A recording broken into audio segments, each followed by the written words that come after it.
দাদা হারিয়েছি। দুটি দেহ শবদেহ আমরা বহন করেছি এই কাঁধে। শ্রদ্ধা জানাতে হলে আমাদের নিজেদের কাঁধকে আবার একটু মজবুত করতে হবে, আমাদের চোয়ালকে আর একটু শক্ত করতে হবে, আমাদের মুঠোকে আরো সশক্তভাবে ঊর্ধ্বে তুলে ধরতে হবে। তবে কমিউনিস্ট হিসেবে আমরা একজন যথার্থ কমিউনিস্টকে শ্রদ্ধা জানাতে পারব। ছাত্র অবস্থা থেকে শুনলেন আপনারা সবাই জানি আমরা, আমি সেগুলো কেউ বিবেচনা করবো না। জওহরলাল নেহরু বিশ্ববিদ্যালয় থেকে ভার্সেটাইল ক্যারেক্টার, ছাত্র সংগঠক হিসেবে, ছাত্র নেতা হিসেবে, প্রতিবাদী সত্তা হিসেবে, এবং তার সঙ্গে ছাত্র সংগঠক হিসেবে তিনি সবসময় বলতেন তার প্রিয় স্লোগান ছিল স্টাডি অ্যান্ড স্ট্রাগল। তাহলে শিক্ষা গ্রহণ করতে হবে এবং সংগ্রামও করতে হবে। আজকে আমাদের শিক্ষালয়গুলো, মেডিকেল কলেজগুলো, বিশ্ববিদ্যালয়তে একটা বিতর্ক গত কয়েক দশক ধরে হয়েছে, এসব রাজনীতি কলেজ বিশ্ববিদ্যালয়ে থাকলে সব উচ্ছন্নে যাচ্ছে। আমরা দেখলাম সেখানে গণতন্ত্র না থাকলে, রাজনীতির চর্চা না থাকলে, সেখানে দায়বদ্ধ সংগঠক নেতৃত্ব গড়ে না উঠলে কীরকম গ্রাস করে, এই যে থ্রেড কালচার, এগুলো শোনা যাচ্ছে না। আর এই জন্যই যারা এই থ্রেড কালচার গোটা দেশব্যাপী বজায় রাখতে চায়, তাদের কাছে সেই জেএনইউ হোক আর যাদবপুর হোক, প্রেসিডেন্সি হোক বা যে কোনো প্রেসিডেন্সিতে কলেজ হোক, বিশ্ববিদ্যালয় হোক, সেই শিক্ষালয়গুলোতে অঙ্কুরে যাতে ভবিষ্যতে সীতারাম না গড়ে ওঠে, গুন্ডা, বদমাইশ, মস্তান, ঘুষখোর, জেল যাত্রী, তাহলে আসলে সীতারামকে স্মরণ করতে হবে।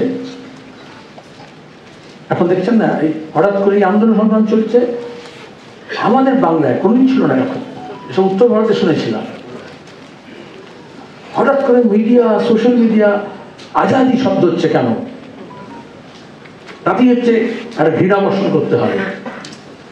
আরে যারা কোনোদিন স্বাধীনতা আন্দোলনে ছিল না, যারা স্বাধীনতা দিতে চায় না, স্বাধীনতা হরণ করে, তাদের কাছে স্বাধীনতা শব্দটা খুবই অপবিত্র।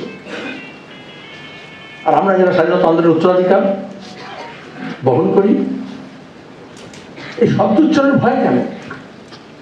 এটা হিন্দিতে, উর্দুতে আজাদি বলে, সেটা স্বাধীনতা। স্বাধীনতাহীনতায় কে বাঁচিতে চায় রে, কে বাঁচিতে চায়? জরুরি অবস্থার সময় যখন প্রচার মাধ্যমের হোক, ছাত্র আন্দোলনের হোক, দেশের রাজনীতির হোক, যখন স্বাধীনতা হরণ করা হয়েছিল, তখন থেকে তার ফর্মেটিভ স্টেজ সূত্রপাত, সে লড়াইটা আজীবন লড়ে গিয়েছে। প্রেস ফ্রিডম হোক, ব্যক্তি স্বাধীনতা হোক, দেশের স্বাধীনতা হোক, অথবা বিশ্বের যে কোনো প্রান্তে, যে সাম্রাজ্যবাদের কথা বলা হলো, আধিপত্যবাদের বিরুদ্ধে, অকুপেশনের বিরুদ্ধে মুক্তিকামী মানুষের সঙ্গে একটা ট্রু ইন্টারন্যাশনালিস্ট তিনি নিজেকে সম্বদ্ধ করেছেন। এটা আমাদের খেয়াল রাখতে হবে। তার যে মতাদর্শগত সংগ্রাম, যে দীক্ষা, যে ভিক্ষা, যে শিক্ষা, প্রতি মার্ক্সবাদী, লেনিনবাদী শিক্ষা, ক্লাসিক্যাল শিক্ষায় শিক্ষিত হয়েছিলেন তা নয়। প্রতিদিন সেটাকে আপডেট করার চেষ্টা করা, কোনো ডগমা না, ক্রিয়েটিভ অ্যাপ্লিকেশনস অফ মার্কসিজম, সৃজনশীল প্রয়োগ। এবং সেটার জন্য আমরা যেটা বলি সবসময়, আমাদের পার্টিতে খুবই প্রিয় শব্দ, তার সেন্টেন্সটা লেনিনের কথা বারবার উচ্চারিত হয় নানান ভাষায়, যে concrete analysis of the concrete situation, সমসাময়িকতা, বাস্তবানুগ, যে বাস্তবতা কনফ্রন্ট করছি আমরা, তার যথার্থ বিশ্লেষণ করে এবং সেই মতো করে সেই সময় পর্যন্ত আমাদের পদক্ষেপ গ্রহণ করা, পথ নির্ণয় করা। আমাদের পার্টি প্রোগ্রামের আপডেশনের কথা শুনলেন তোমার প্রকাশের কাছে। সোভিয়েত রাশিয়া এবং ইস্ট ইউরোপে সমাজতন্ত্রের শিবিরের বিপর্যয়ের পরে আমাদের মতাদর্শগত দিক নির্দেশ করা যখন পৃথিবীর বিভিন্ন জায়গায় সমাজতন্ত্র সবচেয়ে ঘৃণিত শব্দ, যখন এন্ড অফ দ্য হিস্ট্রি বলা হচ্ছে, যখন বলেছে there is no alternative, তখন দাঁড়িয়ে জোর গলায় শুধু বলা নয়, তত্ত্বগত দিক থেকে, তথ্যগত দিক থেকে ইকুইপ করা। এ শুধু সিপিআইএম নয়, এ শুধু ভারত নয়, গোটা বিশ্বের বাম আন্দোলন, মার্ক্সবাদী আন্দোলন, যারা একটা জাস্ট ইকুইটেবল সোসাইটি চাই আমরা, যেটা ন্যায়ের উপরে, যেটা সাম্যের উপর প্রতিষ্ঠিত হবে, সেই ব্যবস্থার পক্ষে যারা, তাদেরকে যখন ডিজাইন করার চেষ্টা করা হচ্ছিল, তখন কমরেড সীতারাম হাতিয়ারকে শানিত করে দিয়েছেন। আমাদের দায়িত্ব সেই হাতিয়ারকে প্রয়োগ করা, তার প্রয়োগের মধ্য দিয়ে তার প্রতি আমাদের শ্রদ্ধা প্রমাণিত হবে। আসলে আজীবন তিনি এই চর্চা করেছেন, শুধু নয়, অ্যাপ্লাইড, ফলিত। মার্ক্সবাদের, আমরা সবাই জানি যেটা মার্ক্স বলে গিয়েছেন, শুধু ইন্টারপ্রেট করা নয়, ইমপ্লিমেন্ট করা। আমরা সীতারামের কাছ থেকে আমরা এই ফলিত দিকটাও শিখেছি, শেখার চেষ্টা করেছি। 4.5 দশক আগে ছাত্র আন্দোলনের কর্মী হিসেবে ছাত্র নেতা সীতারামকে প্রথম সাক্ষাৎ হয়। 4 দশক আগে এই কলকাতায় পার্টি কংগ্রেস, আমি কলকাতায় যুব নেতা হিসেবে, যুব সংগঠক হিসেবে, পার্টির যুব কর্মী হিসেবে, যেহেতু তৎকালীন পার্টি নেতৃত্ব ঠিক করেছিলেন, স্বেচ্ছাসেবক সাব কমিটির জয়েন্ট কনভেনার ছিলাম, বা মিডিয়া সাব কমিটির জয়েন্ট কনভেনার ছিলাম।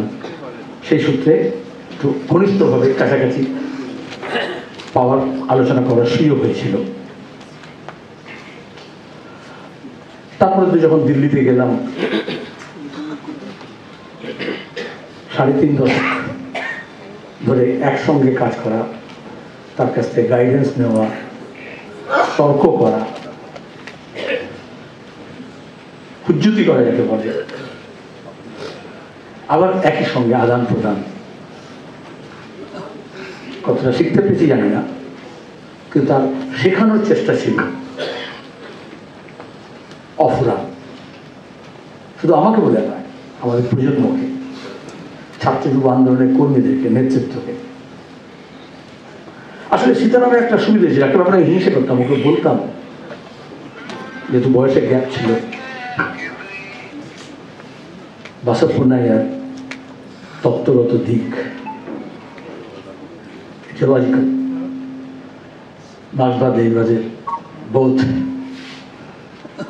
EMS নামুদিপাদের উইট, উপস্থিত বুদ্ধি, ক্ষুদ্রতার লেখনী, শার্প আর্গুমেন্ট,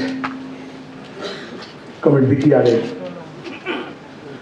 শ্রমজীবী মানুষের জন্য লড়াই, এবং একেবারে সাদা মাটা সাধারণ জীবন, এবং তার সঙ্গে সেই ভাষায় একেবারে নিচুতলা বিশ্ববিদ্যালয় থেকে নেমে এসে বিশ্বের দরবারে তার সঙ্গে দাঁড়িয়ে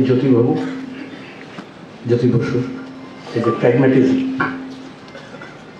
বাস্তববোধ এবং কমিউনিকেশন স্কিল, সবচেয়ে শেষের প্রান্তে যে মানুষ আছে তার সঙ্গে কমিউনিকেশনের যে দক্ষতা, আপনার হরকৃষ্ণ সিং সুরজিতের এই যে পার্টির বাইরে অন্য দল কোনো দল নয় এমন এই বৃহত্তর অংশের সঙ্গে আদান প্রদান, তাদেরকে নিয়ে চলার অভ্যাস, চালানোর অভ্যাস। সবসময় সিদ্ধান্ত বলতাম, কারণ আমাদের কোনো ভুল অন্য কিছু ধরার চেষ্টা করতাম, মানে তোমার তো মজা করে বলা হতো অনেক লোকের হিন্দিতে, তোমার তো কত সুযোগ আছে এইসব স্টলওয়ার্ডদের কাছ থেকে, নবরত্নের লোকজনের কাছ থেকে তুমি শিখেছ।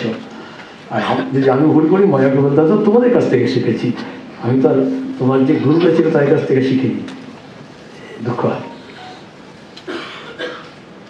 এটা কম্বিনেশন করা কঠিন কাজ, কম্বাইন করা। এক জায়গায় সমবেত করে, সেটা তার চরিত্রের আরেকটা গুণ ছিল।